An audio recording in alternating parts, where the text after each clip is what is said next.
Thank you so much, my viewer. On our segment of the Wisdom Pick this week, I'll be discussing with us on the concept of purpose.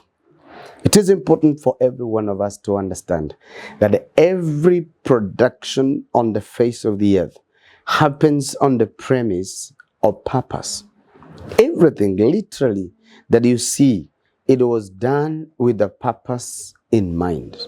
And when that is not followed, or when that product does not live to fulfill the purpose for which it was created, we say that abuse is happening.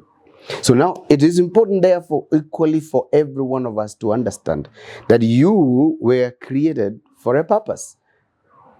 God brought you on the face of the earth not just to vegetate and live and be here to be seen. He brought you on the face of the earth with a package, and top on the list was the fulfilled purpose of your life.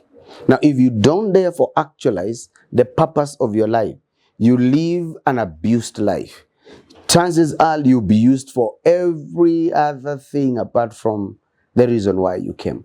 And that is when we say that your life is abused. And this is my advice for you, that you're going to seek to know the reason why God wired you and what you are good at, and you endeavor to fulfill that which God created you for.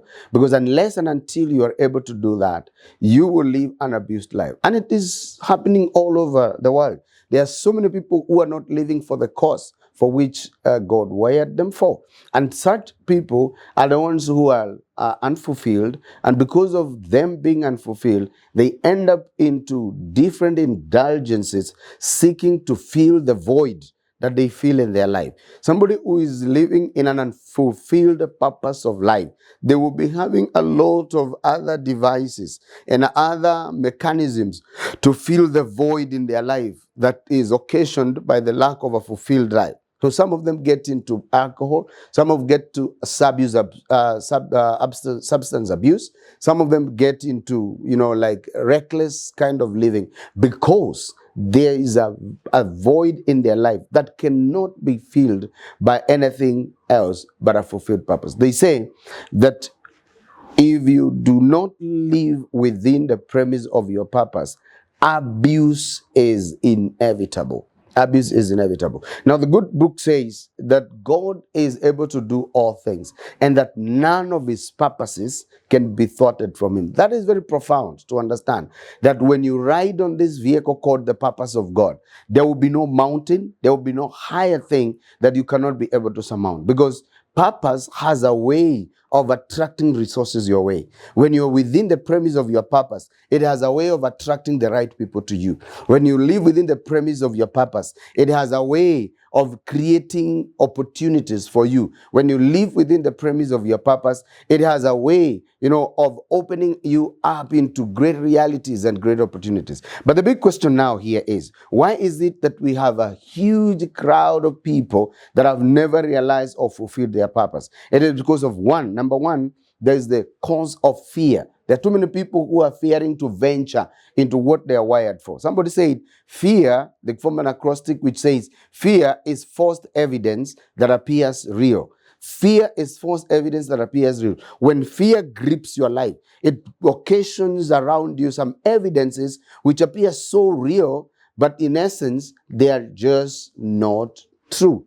And it is possible that there are some people who are living in fear of failure, And every time when you live in fear of failure, that supposing I do this and I don't make it, supposing I get to 8 and I don't fulfill it, supposing I get to 8 and I don't get the results. Now you need to change that and begin to ask, supposing I get there and get a breakthrough. Supposing I venture into it and I make a kill out of it. Now you got to think positively. And that brings me to the next level, where the next thing that causes unfulfilled purposes is misconceptions and negative attitudes of life. So some of these misconstrued ideas that this is not popular, how many people are doing it, it doesn't necessarily to be what everybody else is doing. When God calls you into your purpose, it may not be popular even. It may not excite everybody, especially when you're beginning. But when you get deeper into it, before you know it, you realize that it is making huge inroads and a lot of traction around it, and people are falling into your case, and you are making very meaningful impact in the desired direction. Talking about change of mind, I need you to know that you can never rise beyond the ability of your thinking, because somebody is a sum total of their thought patterns. Whatever ideas, whatever thought lines that you allow yourselves to flow within, they will never allow you to go beyond that. You will never be able to go outside of that scope. Therefore, you got to allow your mind to expand so that you begin to see the bigger picture out within the context of your purpose. You see the bigger picture and you ride with it. You see the bigger picture and you ride with it. The good book says that Mary, the mother of Jesus, when the angel comes to her and says, "Hail Mary, you shall be heavy with a child." This was not a popular idea. Mother Mary had not seen that or heard that before. And she said, "How shall it be? For I've never known a man." And this is the next thing, or the other thing, that causes people never to actualize their purpose. It is the fear of launching into the unknown. Sometimes your purpose will take you to things and fields that you have never been before. It will bring you ideas and thought patterns that sometimes are not actually what you even learned in school.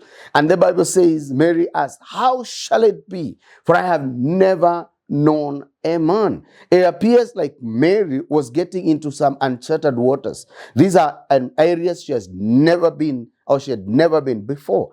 But this is what they say. The angel said, "The Spirit of God will come upon you, and when the Spirit of God hovers upon you, you shall conceive. And when you conceive of the Spirit, what shall be born shall be holy." And Mary says, "So be it to me, for I am the Lord's maidservant." Now, that is very important.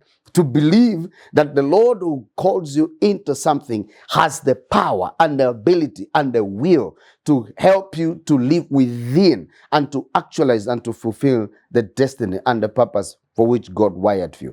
I encourage you and I charge you. Some of you need to step out of your comfort zone. Some of you that are listening to me, you need to step out of that fear.